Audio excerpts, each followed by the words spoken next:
ሰላም ሰላም፣ ጤና ይስጥልን ውድ የጋት ሚዲያ ቤተሰቦች እንደያላችሁበት ሀገር የሰዓት አቆጣጠር እንደምን አላችሁ? እንደምን ቆያችሁ? ጥር 17 2018 የጋት ዕለታዊ አጫጭር መረጃዎች ወደ እናንተ የሚደርሱበት ሰዓት ላይ እንገኛለን። ኢትዮጵያ ውስጥ ናችሁ ይህን ፕሮግራም ለምትከታተሉ እንደምን አመሻችሁ። ፕሮግራሙ ሲያልቅ ደግሞ ሰናይ ሌሊት፣ መልካም ምሽት፣ መልካም ሌሊት ማለት ፈልጋለሁኝ። ሶስት አጫጭር መረጃዎች ወደ እናንተ አድርሳለሁ። የመጀመሪያው በጋት ውሎ ወደ እናንተ ያደረስኩትን አይ ቲንክ ሪሄርስ ማድረግ ምንድን ነው ከዚህ ጋር ተያያዥ ስለሆነ ማስታወስ ይጠበቅብኛል። የመጀመሪያው እንግዲህ ከሰሞኑ 6 የፖለቲካ ፓርቲዎች ትግራይ ክልል ውስጥ የሚንቀሳቀሱ ክልላዊ 6 የፖለቲካ ፓርቲዎች አረናን፣ ወለዶን፣ ሰባ እንደርታን፣ ባይቶናን፣ ውናት የውድብ ነጻነት ትግራይ ወይም የትግራይ ነጻነት ፓርቲ የሚባለውን ጨምሮ 6 የፖለቲካ ፓርቲዎች አንደኛ በጋራ ለመታገል መወሰናቸውን፣ ሁለተኛ አጠቃላይ አካታች የሆነ ክልላዊ መንግስት ለመመስረት የተጀመረውን ውይይት በህወሓት አደናቃፊነት በጊዜያዊ መንግስቱ ወይም ሌተናል ጀነራል ታደሰ ወረደ በሚመሩት ጊዜያዊ መንግስት ተባባሪነት መደናቀፉን፣ ሶስተኛ በትግራይ ክልል የሻቢያ እጅ ረዥም መሆኑን ጽምዶ በሚባል የሻቢያ ጣልቃ ገብነት እየተስፋፋ እያደገ መምጣቱን ይህንንም አጥብቀው እንደሚኮንኑ፣ አራተኛ ዳግም ጦርነት ለመክፈት በጦርነት ምንድነው ዳግም ሁለተኛ አሁን ይሄ ሁለተኛው አይደለም ያው ከፕሪቶሪያ ስምምነት ማግስት ሌላ ተጨማሪ ጦርነት ለመክፈት በጦርነት የተዳከመውን ህዝብ መልሶ ባላገገመበት ሁኔታ ተፈናቃዮችን በመጠለያ ባሉበት ሁኔታ እስከ 6 ቢሊዮን ብር ለጦርነት ማስኬጃ ለመሰብሰብ በሽፋን መልኩ የጦር ጉዳተኞችን ለማሳከም ተፈናቃዮችን ለመደጎም እንዲሁም የፌዴራል መንግስቱ የፊስካል ፌዴራሊዝም የሚባለውን ከፌዴራል መንግስት የሚመጣው በጀት አናሳ በመሆኑ በነገራችን ላይ እስከ ዛሬ ባለው የኢትዮጵያ በጀት ስላደገ የኢትዮጵያ በጀት ማለት አደገ ማለት በትርጉሙ ለክልሎች የሚሰጠው ድጎማም ከፍተኛ ነው። በዚህ መሰረት ትግራይ እያገኘ ነው። ነገር ግን ምንድነው ሰበብ ፍለጋ ስለሆነ አነሰን በሚል ያነሳቸው ምክንያቱ ይታወቃል። ለልማት የሚሰጠውን በጀት ለመንግስት ሰራተኛ የሚሰጠው ወይም ከዚህ ቀደም በቂ ሆነ የነበረውን ከበቂም በላይ የነበረውን የፌዴራል ድጎማ በቁጥር 200,000 ገደማ አካባቢ ሰራዊት ያሰለጥኑበታል፣ ይቀልቡበታል፣ የጦር መሳሪያ ይሸምቱበታል። ለጀነራሎች ልክ በአንድ ሀገር የመከላከያ ስታንዳርድ መሰረት ደሞዝ ጥቅማ ጥቅም ይከፍሉበታል። በዚህ ምክንያት እጥረት አለ። ዞሮ የበጀት ጉድለት ስላለ በሚል ለሀገር ውስጥና በውጭ ለሚኖሩ የትግራይ ተወላጆች ድጋፍ በሚል የጠሩት ትክክል አይደለም፣ ተገቢነት የለውም። እንዲሁም በጀነራል ጉሽ ገብረና ሌሎች ከህወሓት ጋር የህወሓትን ፍላጎት ለማስፈጸም ፍላጎት የሌላቸውን የጸጥታ አባላት በዘፈቀደ ማሰር፣ በዘፈቀደ መሰወር ተገቢ አይደለም የሚል መግለጫ ወጥተው ነበር። ሂውማን ራይትስ በነገራችን ላይ ሂውማን ራይትስ ዎች በትግራይ ክልል ያለው የዘፈቀደ ስር መሰወር እንዲሁም ኢሰብአዊ የሆነ አያያዝ ያሰጋኛል የሚል መግለጫ ወጥቷል። ሂውማን ራይትስ ዎች የሚታወቀው ህወሓትን በመተባበር ነበር። አሁን ደግሞ በህወሓት ላይ ፊቱን አዙሮበታል ማለት ነው። ይህን ተከትሎ በዛሬው ዕለት የትግራይ ጊዜያዊ አስተዳደር መግለጫ ወጥቷል። አንደኛዋ መግለጫ ምን የምትል እኛ ገንዘቡን የሚሰበስበው ህወሓት አይደለም ነው። ስፔሲፊካሊ እንደዛ አይደለም፣ ያው ጊዜያዊ አስተዳደሩ ነው የሚሰበስበው። ዓላማውም ተፈናቃዮችን ለመርዳት የጦር ጉዳት የደረሰባቸውን ለመደገፍ፣ 2 የበጀት ክፍተቱን ለማሟላትና ልማት ለማምጣት ነው። ስለዚህ በሀገር ውስጥም በውጭም የምትገኙ የትግራይ ተወላጆች የአቅማችሁን ሁሉ መደገፍ አለባችሁ የሚል አውጥቷል። ይህን ብቻ አውጥቶ አላበቃም። አፈሮም የሚባል ወረዳ ላይ የሰማዕታት መታሰቢያ ማዕከል ለመገንባት በሌተናል ጀነራል ታደሰ ወረደ በሁሉም ከኮርና ከዛ በላይ የሚገኙ ራሱን የትግራይ መከላከያ ኃይል ወይም ቲዲኤፍ ብሎ የሚጠራው አዛዦች በሙሉ አፈሮም ወረዳ ተገኝተው የጦርነት ምክር ነው። ህወሓት አርበኞችን ወይም ሰማዕታትን አስክሬናቸውን አንስቼ ወደ ዘላቂ ማረፊያ እየወሰድኩ ነው ካለ፣ አካል ጉዳተኞችን ልደግፍ ነው ካለ፣ ለአካል ጉዳተኞች ጥቅማ ጥቅም 70 ካሬ ጨምሮ ምናምን ወዘተረፈ ካለ ኔክስት ጦርነት ሊከፍት እያሟሟቀ አመላካች ዘኔ ይህንን አደረገ። በዚህም ሁሉም ኮርና ከዛ በላይ ያሉ አመራሮች ተገኝተዋል። ከሰዓት ጀምሮ ስብሰባ ላይ ናቸው። ኦልሞስት ማጥቃት ለማዘዝ ማለት ነው። ይሄ ብቻ አይደለም። በትግራይ ህዝብና በአፋር ህዝብ መካከል ጸንቶ የኖረው ዘላቂ ወንድማማችነትና ወዳጅነት ተጠናክሮ ይቀጥላል።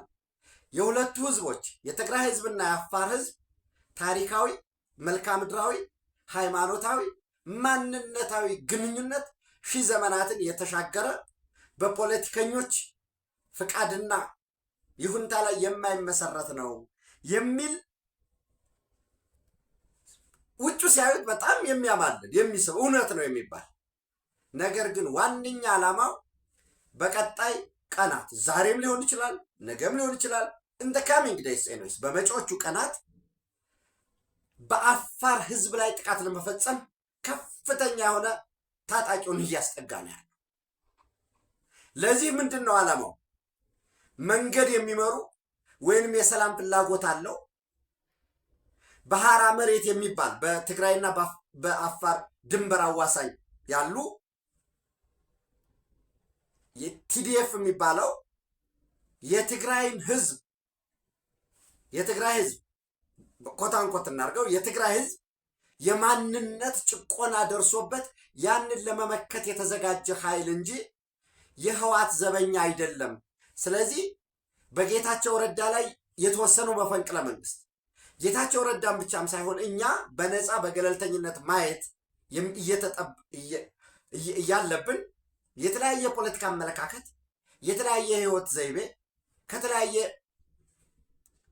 ኑሮ የተሰባሰበ ከሀገር ውስጥም ከውጭም የፖለቲካ አመለካከት ሳይገድበው ይሄ የትግራይን ህዝብ ከተጋረጠበት የማንነት የህልውና አደጋ ለመቀልበስ የተዘጋጀን ሰራዊት ዋጋ የከፈለን ሰራዊት የህወሓት ብቸኛ ተለላቂ ዘበኛ እንዲሆን አንፈቅድም በማለት ወደ ሐራ መሬት ወደ ነፃ መሬት የሄዱ ራሳቸውን የትግራይ የሰላም ኃይል ብለው የሚጠሩትን ሙሉ ለሙሉ እንጠርጋለን በሚል ሽፋን የተሰጠው ተልዕኮ ተጠናክሮ አብሮ ከዚህ ኃይል ጋር በዛሬው ዕለት ከቆቦ ከተማ በስተምዕራብ በኩል ከአርሚ 24 ጋር በይፋ በነገራችን ላይ አሁን ይሄ ድሮ ፕሮፓጋንዳ ነበር የሚመስለው፣ ድሮ ስም ማጥፋት ነበር የሚመስለው።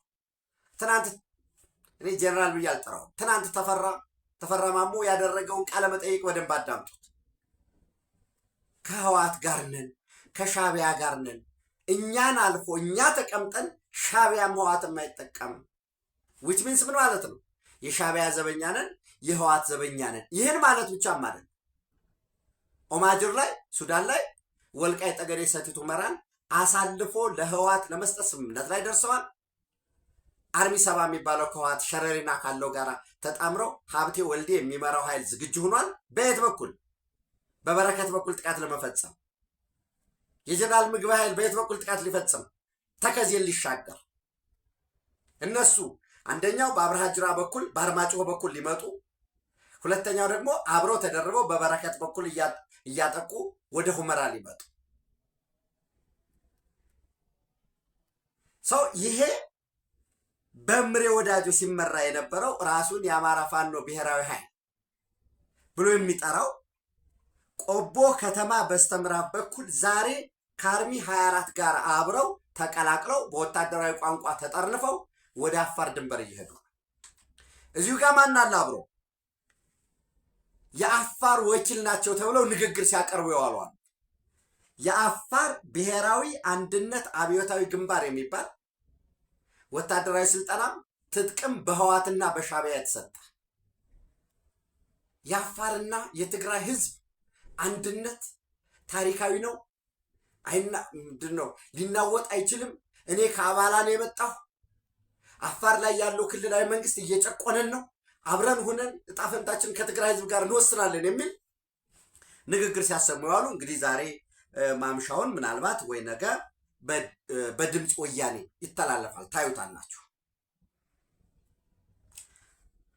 ስለዚህ በዚህ ቦታውን ልንገራችሁ፣ የተሰበሰቡበትን ቦታ ትክክለኛ ስሙ አዲጉዶም ህንጣሎ ወረዳ አዲጉዶም ከተማ ይህን ስብሰባ አድርገዋል።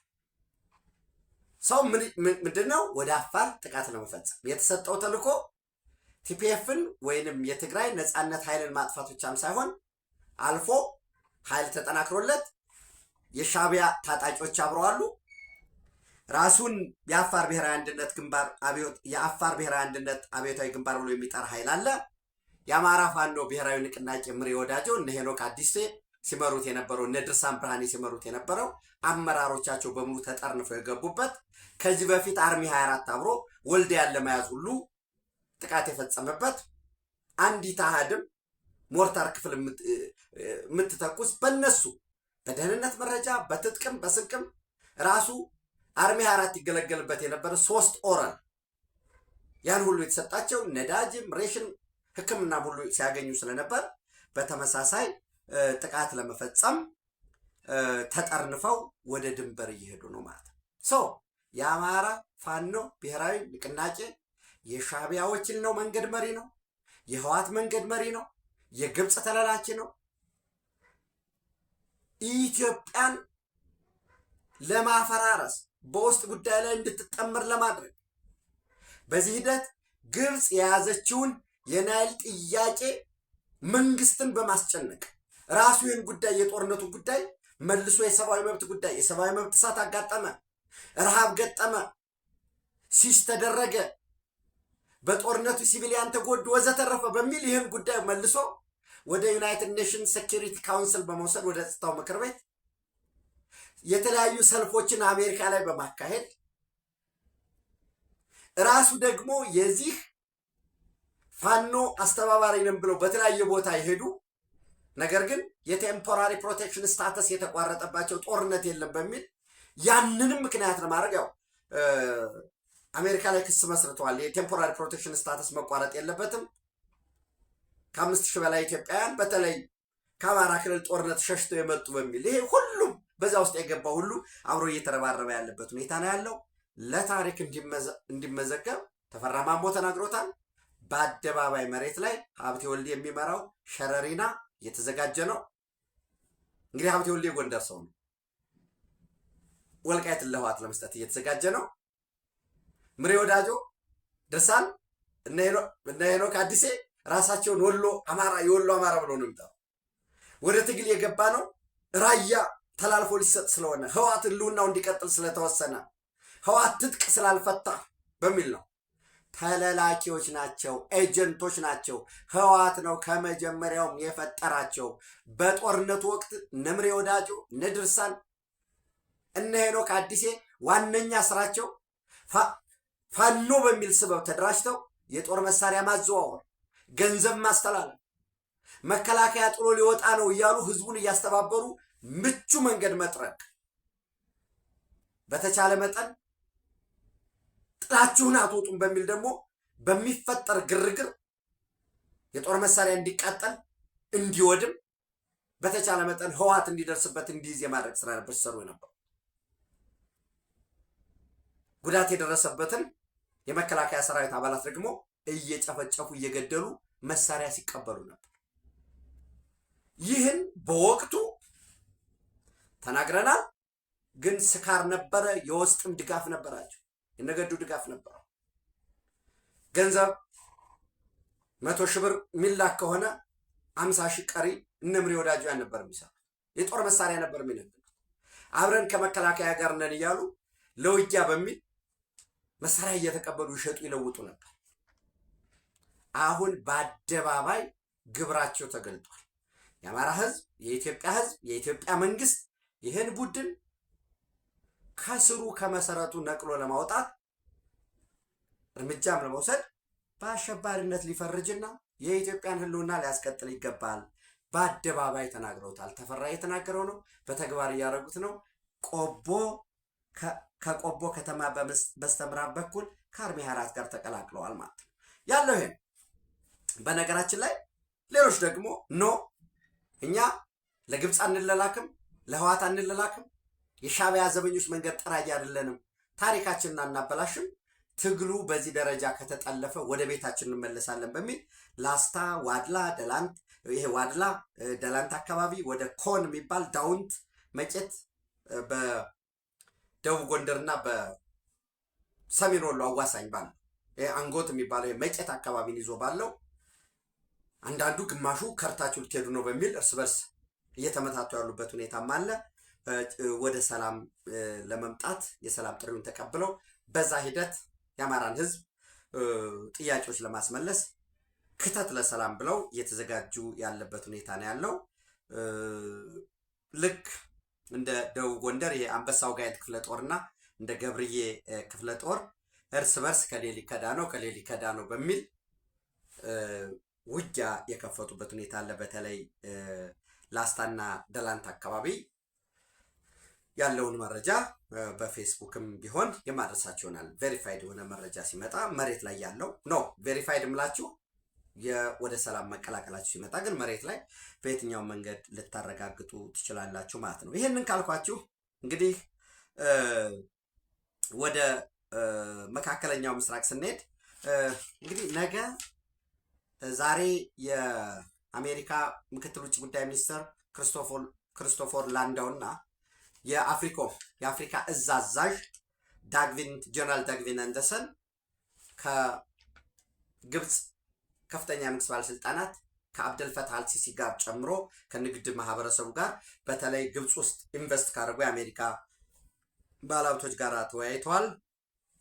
በውይይቱ አልሲሲ የግብፁ ፕሬዚደንት ናይል ለግብፅ የህልውና ጉዳይ ነው፣ ይሄን ጉዳይ ዝም ብለን የምንተወው ነገር አይደለም ብለው ሪፖርት እንዳቀረቡላቸው አልሐራም ኦንላይን እና ሌሎች የግብፅ ሚዲያዎች ዘግበዋል። በተመሳሳይ ይህን የምናየው ነው የሚሆነው። እንግዲህ ነገ ከሰዓት አሊያም ማክሰኞ ጠዋት አካባቢ ሁለቱ የምክትል ውጭ ጉዳይ ሚኒስትሩ ክሪስቶፈር ላንዳው እና ጀነራል ዳግቪን አንደርሰን ወደ ኢትዮጵያ ይመጣሉ። ከኢትዮጵያ ወደ ኬንያ፣ ከኬንያ ወደ ጅቡቲ፣ ከዛ አንዳንድ ስኬጁሎች የሚያሳዩኝ ወደ ሳውዲ አረቢያ ይሄዳሉ የሚል ነው። ሳውዲ አረቢያ ብቻም ሳይሆን ወደ ዩናይትድ አረብ ኤሚሬትም ጉዞ ይኖራቸዋል የሚል ነው። ሰው ስታዩት ምን ይመስላል? ዶናልድ ትራምፕ አደራደራለሁ ብለው ደብዳቤ ሲጽፉ ለማን ነው የጻፉት? አንደኛ ለአልሲሲ ብለው ጻፉ። በግልባጭ ለአልቡርሃን ለሱዳን መንግስት ማለት ነው። ለአልቡርሃን የተጻፈውን ስታዩ ደግሞ ምናልባት ትናንት የግብፅ የብሔራዊ ደህንነት ኃላፊ ወደ ፖርት ሱዳን ሄደው በዛ ንግግር አድርገዋል። ይሄ የዛኛውን ወኪል የሰላም ጉዳይ በሚል ነው የተቀመጠው። ግን ከሰላም ጉዳይ ባለፈ በሌሎች ጉዳይስ ሊወያዩ ይችላሉ የሚለውን ማየት ያስፈልጋል። የጀነራል ኢንቴሊጀንስ ሰርቪስ ዳይሬክተሩ ማለት ነው ሜጀር ጀነራል ሐሰን መሐመድ ራሽድ ፖርት ሱዳን ሂደው ከአብደልፈታህ አልቡርሃን ጋራ ተወያይተዋል። አንደኛው የናይል ጉዳይ እንደምናው በጋራ ነው የሚሰሩ። የናይልን ጉዳይ ግብፅ ነው ያለው። በዋነኝነት የናይል የውሃ ድርሻ ይሻሻልልኝ፣ የበለጠ ሰፊ የሚታረስ መሬት አለ ብሎ መጠየቅ የነበረበት ሱዳን ነው። የሱዳን ፖለቲካ ግን በግብፅ ነው የሚዘወረው። ዞሮ ዞሮ የናይል ጉዳይ አለ። ስለዚህ በዛ በኩል በግብፅ በኩል ሱዳንን አድሬስ ከተደረገ ኢትዮጵያ ይመጣሉ። ኢትዮጵያ ጋር የናይል ጉዳይ፣ የኢንቨስትመንት ጉዳይ፣ የካውንተር ቴሮሪዝም የጸረ ሽብር ጉዳይ እና የቀይ ባህር ቀጠናን ሰላም የማስከበር በነገራችን ላይ የአፍሪኮም ዋና አዛዥ ጀነራል ዳግቪን አንደርሰን የቀይ ባህር ቀጠናን በደንብ የሚያውቁ ኢትዮጵያ በቀይ ባህር ቀጠና የማሪታይም ሴኩሪቲ እንዲኖር የቀይ ባህር ጠረፍ ተዋሳኝና በዛ ጸጥታ ማስከበር ውስጥ ወሳኝ ሚና ሊኖራት ይገባል በሚል አስተያየት የሰጡ ናቸው። ያ ፈንም እንድታረጉ የሻቢያ ልሳናት ቴን ኒውስ የሚባል አለ። ሆፕፉሊ ተስፋ ኒውስ ኮሜንተሪ ማለት ነው። የሻቢያ ውጭ ጉዳይ መስሪያ ቤት ማኔጅ የሚያደርገው አንድ ፔፐር ነው። አሜሪካ ያሉ ልጆች ይጽፉበታል። እና ምንድን ነው እያለ ያለው the UAE reportedly set to donate up to 20 old Mirage 2000 ዩናይትድ አረብ ኤሚሬት የተባበሩት አረብ ኤሚሬት ለኢትዮጵያ አየር ኃይል እስከ 20 የሚደርሱ አሮጌ ፈረንሳይ ሰራሽ 2000 ሞዴል መልቲሮል ፋይተር ጀቶችን ተዋጊ ጀቶችን ለኢትዮጵያ ልትሰጥ ነው። ይህን ማድረጓ ደግሞ ከግብፅ ጋር ሊያጋጫት ይችላል የሚል ነገር አንስቷል። ዝሮ ዝሮ አሮጌ ነው ወይ 2000 ፈረንሳይ ሰራሽ ሚራዥ 2000 የሚባለው መልቲሮል ጀት ኢትዮጵያ ያገኛል? እሱን እንተውና ዋነኛው ነገር የኢትዮጵያ አየር ኃይል አራተኛ 4++ ወይም አራተኛ ትውልድ እንደተሻገረ ወደ አምስተኛ ትውልድ እየሄደ ያለ 4++ 4.5 የሚባለውን ትውልድ እንዲሁም በህንድና ፓኪስታን ጦርነት ወቅት የፓኪስታንን አየር ኃይል ዶሚኔት አድርጎ የበላይነት የያዘውን የፓኪስታን አየር ኃይል ንብረትን የፓኪስታን አየር ኃይል ትጥቅን ገዝቷል። እዚህ ላይ ፓኪስታንና ግብፅ ከሳውዲ አረቢያ ጋር በመሆን ወታደራዊ ስምምነት ፈጽመዋል። የፓኪስታንም ኢንተረስት አለው ኢትዮጵያ ላይ እና ፓኪስታን ትቆጣለች ለምን አይልም? ቀጠናዊ አሰላለፉ ከግብፅ ጋር ብሔራዊ ጥቅምህን የምታስጠብቅበት እንጂ የግብፅ ዘበኛ የምትሆንበት አይደለም። ዘበኝነት ለሻቢያ ነው፣ ለላኪው ነው። ግብፅ 10 ብር ከፍሎት 11 ብር የሚከፍለው ካገኘ 1 ብር ጭማሪ ሎንግ ተርም ስትራቴጂክ ኢንተረስት የሌለው ነው ይላሉ የሳውዲ አረቢያ ፖለቲካል አናሊስቶች። በዚህ መሰረት በቀይ ባህር ቀጠና ሻቢያ አስተማማኝ አይደለም። ኢሳያስ አፈወርቂ ዛሬ የተናገረውን ነገ ጠዋት ሊደግመው ላይደግመውም ይችላል። ታማኝ ሪሌብል አይደለም። ሎንግ ተርም ስትራቴጂክ ኢንተረስት የለው። በአሜሪካ ጋር ከሌሎች አገሮች ጋር ከእስራኤል ጋር ወስዶ ቀጥታም ያላትም ነውና የኢትዮጵያ አየር ኃይል የታጠቃቸው ትጥቆች በ2030 ከ4 ዓመት በኋላ 5ኛ ትውልድ ለመታጠቅ አስቦ እየሰራ ያለ በግልጽ የታዩ ዓለም ያያቸው ዲፌንስ ብሎግን ጨምሮ እየተነጋገረበት ያለው የኦሪዮንን ድሮን የራሽያውን ድሮን በአፍሪካ መጀመሪያ ታጥቆት ኢትዮጵያ ውስጥ ነው። በዛ ኤርሾው ላይ ነው የታየው እና ይሄ የታየው ነው። ያልታየ ደግሞ ይኖራል ማለት ነው። ታስታውሱ ከነበረ ያ ታሳያላችሁ። የምታሳዩ ማሳየት ስለሚያስፈልግ ነው። በዚህ አጋጣሚ እንዳልኳችሁ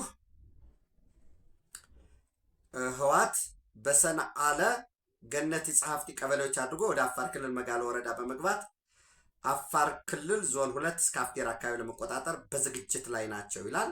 በወጀራት በኩል በእንድርታ በኩል በህጻጻ ህልሻ ምላዛት ሆሆለ ረሃድመን አራ በሚባሉ ቀበሌዎች አርሚ 31 22 እና 44 አርሚ 24 በዚህ ውስጥ ያለው አሰላለፎች አሉ። እነዚህ ቬሪፋይድ ከሆኑ ከቦታው ያገኘሁት መረጃ ነው።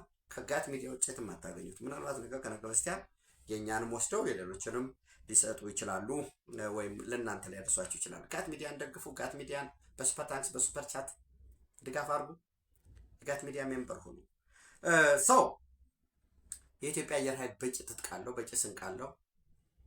በማንኛውም ሰዓት ኤርትራን ሙሉ ለሙሉ የአየር ክልሏን ሸፍኖ ጥቃት መፈጸም የሚያስችል አቅም አለ። ይህንን እንግዲህ ወደ ተግባር ሲገባ የሚታይ ነው። የመካከለኛው ምስራቅን በተመለከተ እንግዲህ በትናንትናው ዕለት እስራኤሎች በነገራችን ላይ በእንትን ላይ ደስተኛ አይደሉም። ብዙ የሚወጡ ሪፖርቶች የሚያሳዩት በጀራርድ ኩሽነር ላይ ከመካከለኛው ምስራቅ መሪዎች ጋር ከአረቡ ዓለም መሪዎች ጋር ጥብቅ የቢዝነስ ግንኙነት ስላለው የእስራኤልን ጥቅም አሳልፎ እየሰጠ ነው። የራፋ ኮሪደር እንዲከፈት የወሰነው እስራኤልን ሳያማክር እኛን ለመበቀል ነው በሚል ሪፖርት ያወጣሉ። ምክንያቱም የራፋ ኮሪደር እንዲከፈት ከተወሰነ እነሱ የሚያነሷቸውን ነው የምነግራችሁ። አንደኛ የመጨረሻ ከሐማስ ጋር ባለው ድርድር አስክሬኑ ያልተመለሰው የራን ጊቭሊ አስክሬን መመለስ አለበት። ሐማስ ዲስርማመንት እንደሚያደርግ አስተማማኝ ሊኖር ይገባል። ኢቭን አሁን ጥያቄው ሐማስ ትጥቅ ይፍታ ከሚል የሐማስ ታጣቂዎች ሴፍ ኤግዚት ለቀው ይውጡ ወደሚል መጥቷል። እና የጋዛ ነዋሪዎች ናቸው ይሄንን ያሉት።